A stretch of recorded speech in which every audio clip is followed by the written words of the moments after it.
할렐루야. 우리 할렐루야 찬양대의 찬양과 실내악단의 연주 하나님께서 기쁘게 받으신 줄로 믿습니다.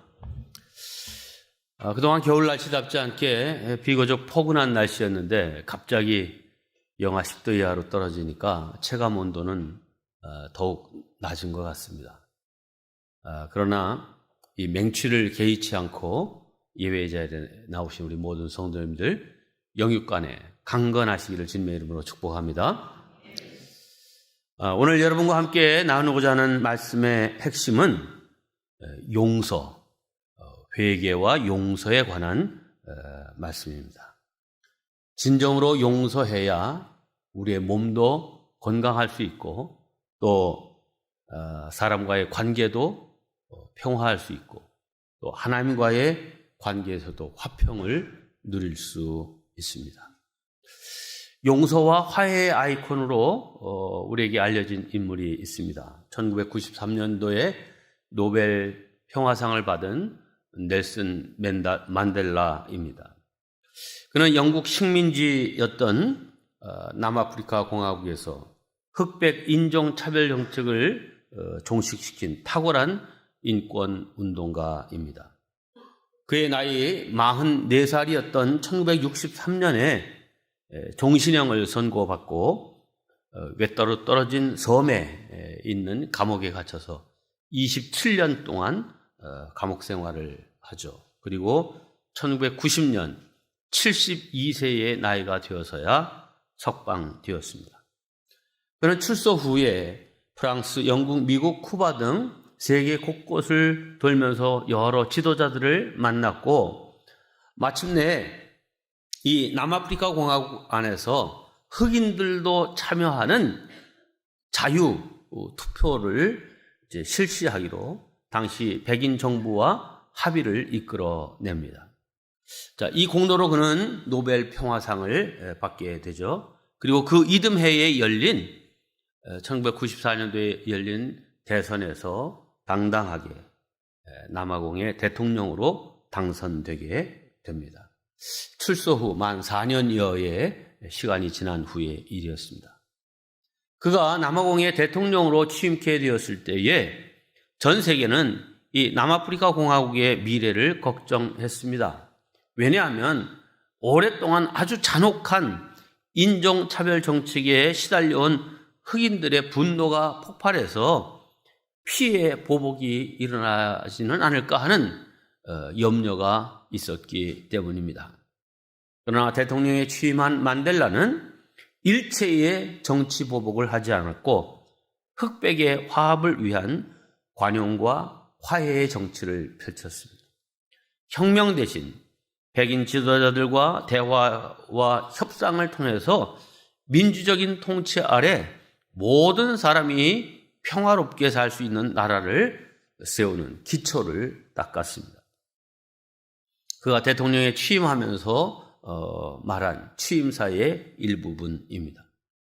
우리 모두의 상처를 치료할 시간이 왔습니다. 우리를 갈라놓았던 공간들을 채울 다리를 놓을 시간이 왔습니다. 새 시작을 할 시간이 우리에게 다가왔습니다. 그리고 그의 취임사는 기도로 마치게 되는데 주님, 우리 모두를 위한 정의가 있게 하소서. 우리 모두를 위한 평화가 있게 하소서. 우리 모두 각자 육체와 영혼이 이미 자유로워졌다는 사실을 깨닫게 하옵소서. 350년 동안 계속된 백인들의 인종차별 정책의 종지부를 찍고 새로운 나라를 건설하면서 분노와 보복 대신 용서와 화해, 관용을 실천함으로 남아공의 화합의 새로운 세계가 열린 것입니다. 두 사람의 동상 모습을 보시겠는데, 여러분이 보실 때에 왼쪽에 말씀드렸던 넬슨 만델라의 동상이고, 오른쪽은 영국의 2차 대전의 영웅인 윈스턴 처칠 수상의 동상입니다. 이 두 동상이 한 곳에 세워져 있습니다. 영국 국회의사당 옆에 자그마한 그 잔디 공원이 있는데 이 공원에 오늘의 영국을 있게 한 위대한 영국의 인물들을 이렇게 동상으로 세워놨더라고요. 거기 다 영국 사람인데 놀랍게 여기 넬슨 만델라의 동상이 있는 거예요. 야, 어떻게 만델라의 동상이 여기에 있을까? 궁금했죠.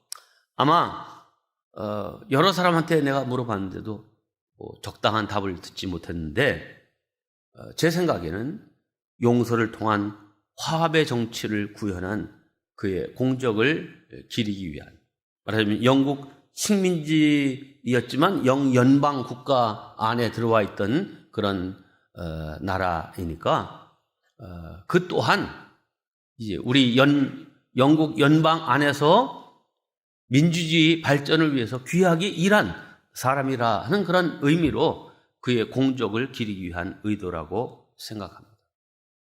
그렇습니다. 용서에는 치유의 힘이 있습니다. 새 역사를 창조하는 힘이 있습니다. 놀라운 축복의 통로가 되기도 합니다. 오늘 여러분과 함께 나눌 말씀의 주인공은 욥입니다. 이 욥의 회개와 또 용서를 통해 그가 받게 된 복에 관한 말씀입니다. 네, 욥은 하나님께 동방의 의인이라고 인정받는 그런 사람이었죠. 하지만 어느 날 갑자기 찾아온 재앙은 그에게 엄청난 고통을 주었습니다. 욥이 그런 고통 속에 있다는 사실을 전해들은 그 세 친구들이 욥을 위로하기 위해서 이제 찾아왔습니다. 엘리바스, 빌닷, 소발이라는 세 친구입니다. 그런데 이들이 와서 욥에게 하는 말은 정작 위로라기보다는 충고였고 책망이었습니다. 번갈아 가며 자신을 정죄하는 이 친구들의 말, 야, 죄 없이 망한 사람이 어디 있냐? 빨리 회개하라. 이런 너 숨은 죄가 있으니 빨리 고백해라 하는 이런 자신을 정죄하는 이 친구들의 말에 욥은 너무 억울했어요. 그래서 그 친구들의 말에 맞받아치며 논쟁을 벌입니다. 그런 후 지난주에 여러분과 함께 나눴던 말씀, 나는 의롭고 온전한데 어찌하여 하나님은 나에게 이런 고통과 괴로움을 주시느냐, 스스로 자신의 의로움을 변호하는 말을 하죠. 그리고 5장에 걸친 엘리후의 발언이 나온 후에 비로소 하나님께서 이 욥에게 나타나 말씀하십니다. 사실 욥은 하나님께 할 말이 많았고 불평이 많았던 욥입니다. 그런데 이 욥에게 나타난 하나님께서 하시는 말씀과 또 욥에게 던지는 질문을 통하여서 욥은 자기의 의를 주장할 만한 것이 아무것도 없음을 깨닫게 됩니다. 오늘 읽은 말씀은 하나님을 만난 다음에 욥의 변화와 치유, 축복에 관한 말씀입니다. 하나님을 만난 욥은 먼저 하나님께 진정으로 회개하게 됩니다. 함께합니다. 하나님께 회개하게 되었다.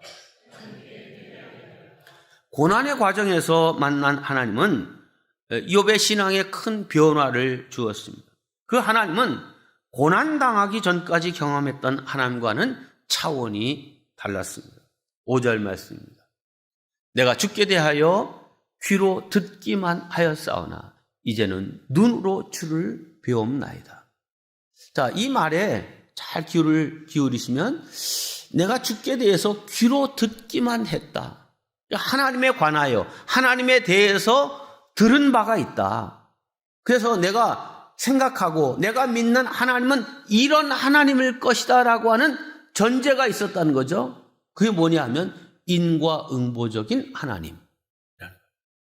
선한 자에게는 복으로 갚아주시고 악한 자에게는 징계하시는 그런 하나님인데, 아니 나는 의로운데 왜 하나님이 나에게 이렇게 고통을 주시는 그 하나님을 이해할 수 없고 도무지 불평이었던 이 욥이었죠. 그런데 이 하나님과의 긴 대화를 통해서 욥이 깨닫게 된 것은 하나님은 사람의 생각으로 조리 있게 인과응보, 원인과 결과에 대한 이 틀에 매여 있는 하나님이 아니시다라고 하는 사실을 알게 됩니다.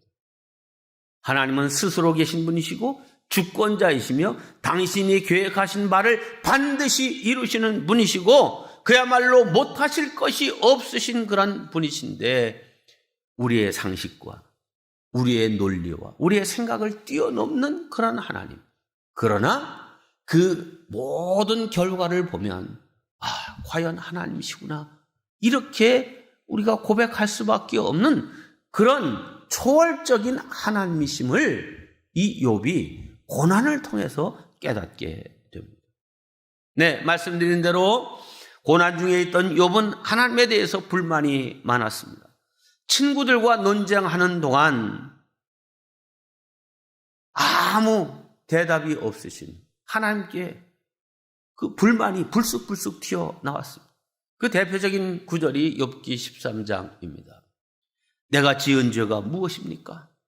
내가 무슨 잘못을 저질렀습니까? 내가 어떤 범죄에 연루되어 있습니까? 어찌하여 주께서 나를 피하십니까? 어찌하여 주께서 나를 원수로 여기십니까? 주께서는 곧 줄곧 나를 위협하시렵니까? 나는 바람에 날리는 나뭇잎 같을 뿐입니다. 주께서는 지금 마른 지푸라기 같은 나를 공격하고 계십니다. 욥은 자신이 그토록 가혹한 고난을 받아야 하는 이유를 알지 못했습니다. 이 말은 자기를 이 지경으로 몰아넣은 하나님을 도무지 이해할 수도 없고 용서할 수도 없다는 뜻입니다. 이것은 그렇지 이렇게 생각될 수 있지만 한편으로는 이 욥은 자기의에 충만한 사람입니다. 내 판단, 내 삶, 나의 가치관 이것은 정당하고 옳은데 하나님은 도대체 왜 이러십니까? 라고 하는 하나님을 정죄하고 하나님을 심판하고 하나님이 그렇게 하시는 거에 대해서 나는 도무지 용서할 수가 없다라고 하는 그런 말이기도 합니다. 그런데 욥은 이 고난 후에 만난 그 하나님을 통해서 하나님에 대한 모든 오해가 풀렸습니다. 하나님이 나를 무관심하거나 억울하게 내버려 두시는 것이 아니라 하나님은 내가 생각하는 그 시간의 범주 안에서 내가 생각한 논리 안에서 도무지 무관심한 하나님, 내 인생과는 관련 없는 그런 하나님인 것처럼 생각되었지만 하나님은 나를 가장 그 누구보다도 사랑하시는 하나님이심을 깨닫게 됩니다. 그리고 왜 나를 그런 고난에 그대로 방치해 두셨는지 그 크고 놀라운 섭리를 깨닫게 됩니다. 그 깨달음을 갖고 난 후에야 욥이 하나님께 회개하는 기도를 드립니다. 3절입니다. 무지한 말로 이치를 가리는 자가 누구입니까? 나는 깨닫지도 못한 일을 말하였고 스스로 알 수도 없고 헤아리기도 어려운 일을 말하였나이다. 즉 잘 알지도 못하면서 하나님에 대해서 판단하고 평가하려고 했던 자가 바로 욥 자기 자신임을 고백합니다. 깨닫지도 못하면서 하나님에 대해서 함부로 말했다 하는 이 욥의 고백, 회개의 고백을 보게 됩니다. 자, 이 사실을 통해서 우리가 알게 되는 것은 회개도 은혜가 있어야 가능하다는 것입니다. 그렇습니다. 자기 의로 충만한 사람이 회개할 리가 없죠. 하나님 앞에서 자기 자신이 죄인임을 깨달을 때에만, 그런 은혜가 올 때에만 회개할 수 있습니다. 자기 스스로 의로운 줄 알고 자기가 공의로운 사람이라고 생각하는 사람은 스스로 재판장이 되어서 판단을 내리는 사람이 될 뿐이지 회개할 줄 모릅니다. 여러분, 하나님의 은혜가 그래서 필요합니다. 하나님의 은혜로 내가 죄인이구나 라고 하는 사실을 깨닫게 될 때에 회개할 수 있습니다. 그러므로 사랑하는 성도 여러분, 회개할 수 있는 깨달음의 은혜를 구하는 저와 여러분 되시기를 바랍니다. 우리가 하나님을 섬기며 산다는 것은 실은 곧 회개하며 산다는 것을 의미하는데, 우리가 수많은 죄를 지으며 살면서도 스스로는 의롭다고 생각하고 판단자로 살 때가 많습니다. 우리가 이 2023년 한 해를 살아오면서 하나님을 향해서도 말로, 마음으로, 행동으로 그런 지은 죄들이 많죠. 사람과의 관계가 힘들 때, 경제적인 어려움에 처할 때, 내 인생이 내 생각대로 풀어지지 않을 때, 왜 도대체 하나님은 이렇게 하나님을 이제 판단하고 이제 불경하게 대했던 우리 자신의 죄악이 있습니다. 주님, 저는 악한 판단을 했고 부정적이고 악한 말로 하나님의 존귀하심을 깎아내린 자입니다. 나의 허물과 죄를 용서하옵소서. 네, 이게 욥의 회개이고 또한 우리들의 회개가 되어야 될 줄로 믿습니다. 이 회개로 용서받은 자로 이 성탄과 새해를 맞이할 수 있는 저와 여러분 되시기를 바랍니다. 두 번째, 욥은 하나님을 만난 후에 사람, 즉 친구들을 용서하게 됩니다. 함께합니다. 사람을 용서하게 됐다. 참 하나님이 제가 이 성경을 읽으면서 참 하나님 고마우신 분이다. 하나님 잘하셨다 하는 그런 마음이 드는데요. 하나님이 그 욥의 그 세 친구들이 그 욥을 얼마나 정죄하고 공박했습니까? 그런데 그 세 친구들에게 하나님이 나타나셔서 이렇게 말씀하십니다. 8절입니다. 그러므로 이제 너희는 수송아지 7마리와 순양 7마리를 마련하여 내 종 욥에게 가지고 가서 너희가 용서받을 수 있도록 번제를 드려라. 순서를 보세요. 너희들 이제 용서받기 위해서 하나님이 나에게 번제를 드리는데 요구하기 전에 먼저 해야 될 일이다. 너희가 내 종 욥에게로 먼저 가지고 가서 용서를 구하고 그 다음에 나한테 제사를 드려라 하는 겁니다. 그래서 내 종 욥이 너희를 용서하여 달라고 빌면 내가 그의 기도를 들어줄 것이다. 속이 시원하죠? 네. 대개 용서는 상처를 입은 사람이 상처를 입힌 사람을 용서하는 것입니다. 자, 그런데 문제는 상대방은 나에게 상처를 입히고도 아무 일도 없는 것처럼 생각하고 행동하고 그냥 편안한 거예요. 자, 이럴 때 용서하기가 어렵습니다. 그저 나만 힘들고 괴로울 뿐이죠. 그런데 하나님은 이 욥의 세 친구들에게 말씀하셨습니다. 너희가 용서받을 수 있도록 먼저 욥에게 용서를 구하고 그 다음에 예물을 드려. 그러면 욥이 너희들의 죄를 용서해 달라고 나한테 기도하면 내가 너희들 죄를 용서해 줄게. 욥의 입장에서는 참 속 시원한 하나님의 방법이고 그리고 용서의 길을 열어주셨습니다. 당연한 일이고 또 그래야만 하는 일인데 사실 우리의 현실에서는 이런 일이 잘 일어나지 않습니다. 그래서 속상하고 용서하는데 시간이 많이 걸립니다. 한 가지 우리가 분명히 알아야 될 사실이 있습니다. 그 사람이 용서를 구하건 구하지 않든 그 사람은 나한테 그런 상처를 줬는지 안 줬는지 아는지 모르는지 그와 상관없이 내 마음에 그를 용서하지 아니하면 그 사람이 힘든 것이 아니라 바로 내가 힘들다는 사실입니다. 그러므로 사람을 용서하는 것은 그 사람을 위해서가 아니라 나를 위함인 것입니다. 엄밀하게 말하면 그 사람의 죄는 나에게 상처를 입히고 아픔을 준 그 사람의 죄는 그와 하나님과의 문제이지 그와 나의 문제는 용서를 통해서 내가 그 굴레와 그 고리에서 벗어나는 일이 필요한 것입니다. 네, 그를 위해서가 아니라 나를 위해서 용서해야 하는 것입니다. 용서하지 않으면 마음의 고통에서 벗어날 길이 없습니다. 용서하지 못하는 부정적인 감정이 내 몸에 병을 일으킬 수도 있습니다. 미움, 분노, 증오, 저주하는 마음은 독이 되어서 내 마음과 몸을 상하게 합니다. 그리고 더욱 중요한 것은 사랑하고 용서하면 내 기도의 문이 열리지만 반대로 용서하지 못하면 기도가 막히고 응답이 없다는 사실입니다. 그렇습니다. 용서하면 문이 열리지만 그러나 용서하지 못하면 하늘의 문이 닫힙니다.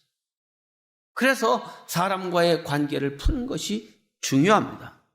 성도 여러분, 부부관계, 가족관계, 성도 간의 관계, 친척과의 관계, 동료와 친구와의 관계를 생각해 보시고 풀어야 될 일이 있다고 하면 여러분이 먼저 푸십시오.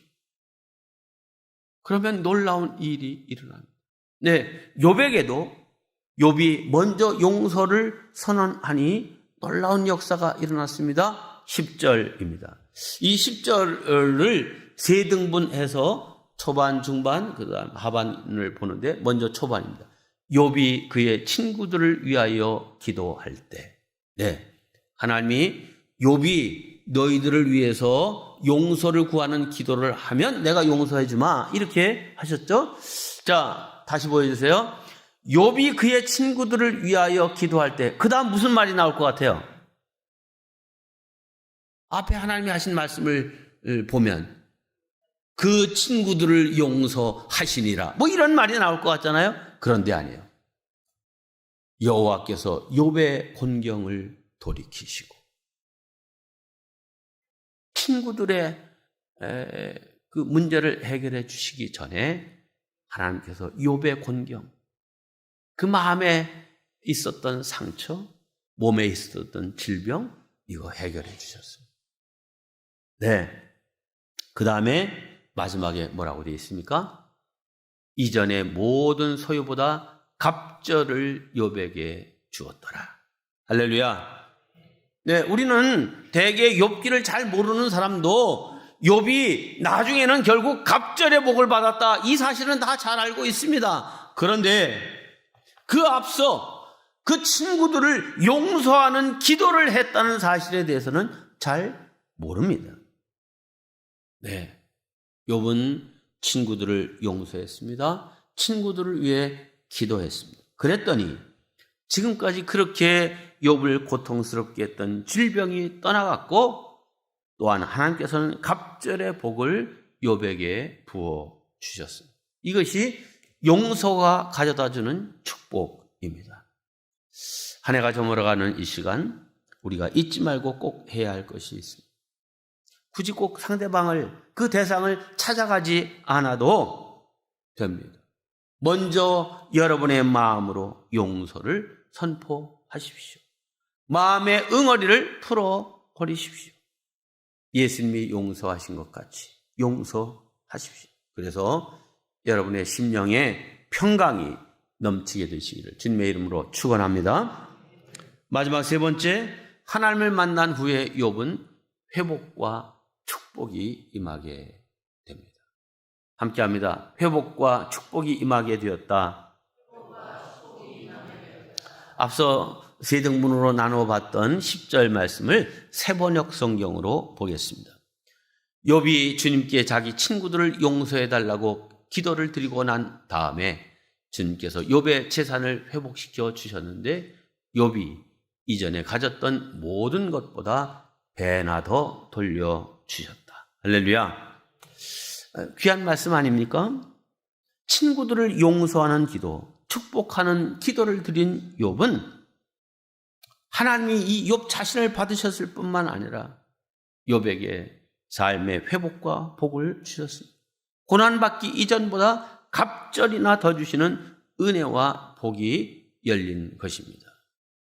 자기 의에 갇혀 살던 이 욥, 자기 자신을 하나님 앞에 회개하고 또 자기를 공박하는 친구들 용서할 때 인생의 문제들이 다 풀어졌습니다. 구약 사무엘상 1장과 2장에 보면 한나가 아들 사무엘을 낳는 과정이 기록되어 있습니다. 남편 엘가나에게는 이 한나와 분인나라고 하는 두 아내가 있었습니다. 둘째 아내였던 분인나는 자식이 많이 생기는데 한나에게는 아이가 생기질 않았습니다. 늘 한나의 마음엔 자기에게 자식을 주시지 않는 하나님에 대한 섭섭함이 있었습니다. 또한 분인나에 대해서는 시기와 질투와 증오가 있었습니다. 자기 자신에 대해서는 아이 하나 낳지 못하는 그런 자신의 모습이 한없이 미웠습니다. 자기를 10배나 더 사랑하는 엘가나 남편이었지만 괜히 미웠습니다. 여러분, 이 한나 주변에 있는 엘가나 좋은 사람이잖아요. 성경에 보면 참 좋은 사람이에요. 신사예요. 하나님도 좋으신 분입니다.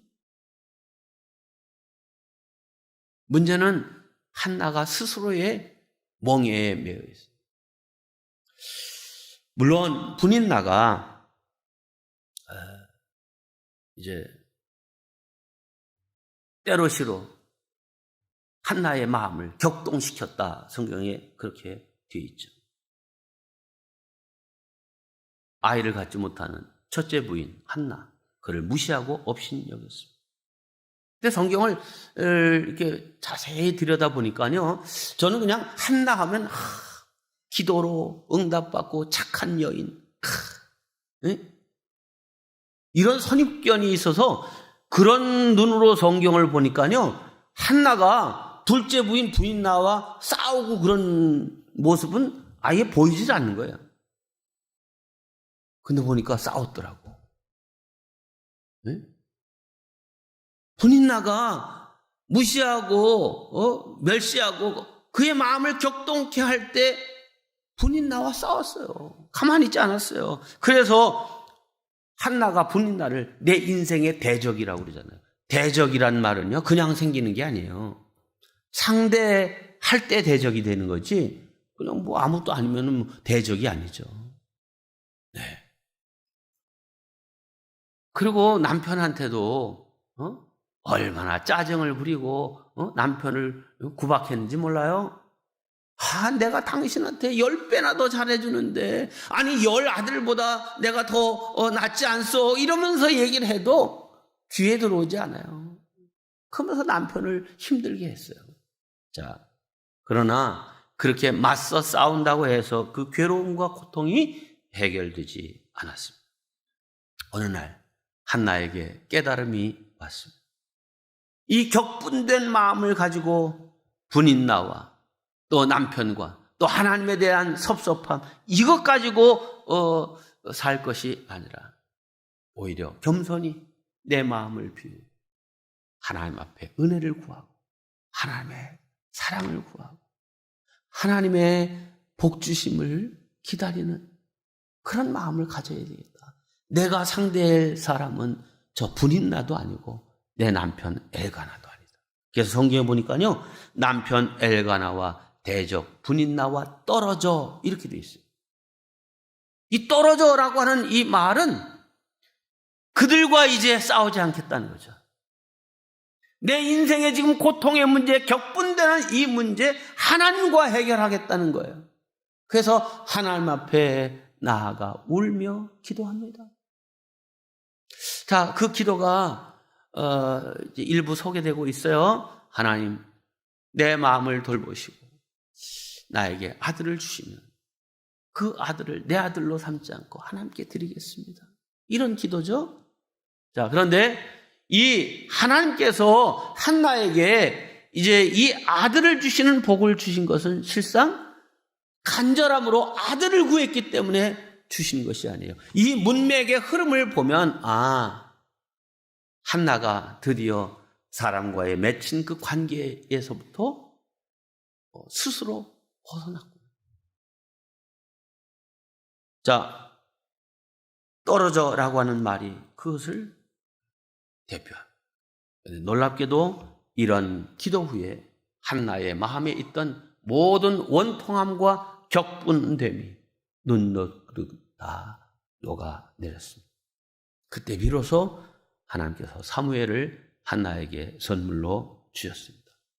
성도 여러분, 시기하고 질투하고 분노하는 마음에는 하나님의 축복이 임하지 않습니다.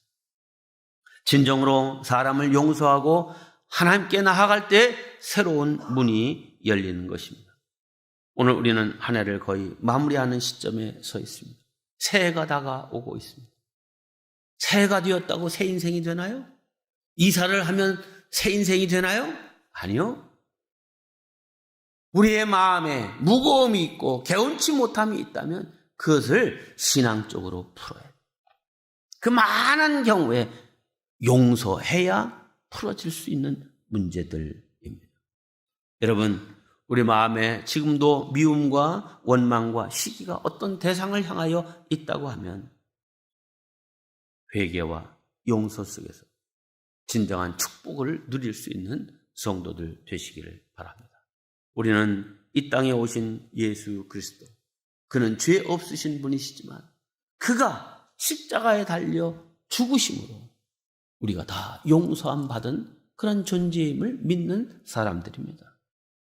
그 예수님이 말씀하시기를 내가 너희를 용서한 것 같이 너희들이 다 의롭고 깨끗해서 용서한 것이 아니라 죄인일 때 용서를 먼저 선포하고 너희들이 나중에야 은혜로 내가 하나님의 은혜로 용서받은 사람이구나 라고 하는 것을 깨달을 때에 하나님께 감사하게 되는 것처럼 내가 너희를 용서한 것 같이라고 하는 말은 그 사람이 나한테 용서를 구하고 화해를 청하고 잘못했다고 빌지 않아도 먼저 용서를 선포하라는 것입니다.